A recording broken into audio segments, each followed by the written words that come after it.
नवनाथ उठ, नवनाथ बस, नवनाथ भाकर खा, नवनाथ भूक, नवनाथ दात घास, नवनाथ आंघोळ कर. काय रे तुझी लायकी नव्या बन.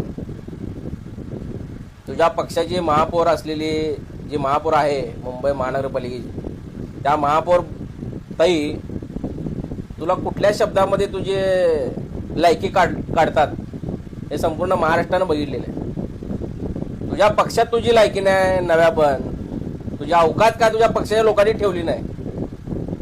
मुंबई महानगरपालिकेच्या सभागृहात जर तुला जर अशी भाषा वापरत असतील, नवनाथ उठ, नवनाथ बस, तर तुझी लायकी काय सांग. एक प्रवक्ता म्हणतो एका पक्षाचा, अरे तू कसला प्रवक्ता रे, तू तुझ्या जिंदगीवर नव्या पण.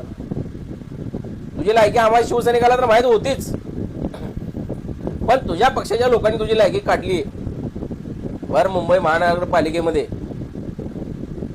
त्यामुळं तू तुझ्या अवकात जेवढी आहे तेवढं तू टीका करत जा. रोज उठून संजय राऊत साहेबांवर भुकतो, उद्धव साहेबांवर भुकतो, आदित्य साहेबांवर भुकतो.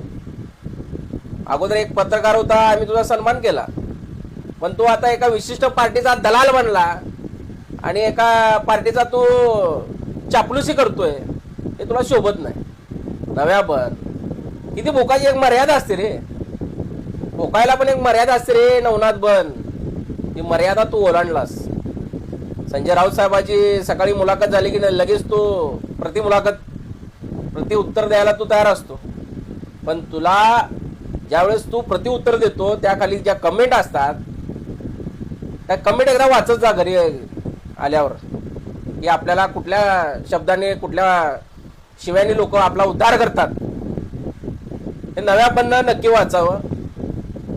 शिवसेनेवर वारंवार बोलतो, तुझी लायकी, तू भिकार चोट आहे रे नव्या बन, तू भिकार चोट आहे.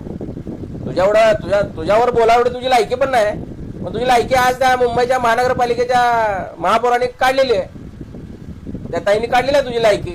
नवनाथ उठ, नवनाथ बस, काय भिकार चोट जिंदगी रे तुझी नव्या बन.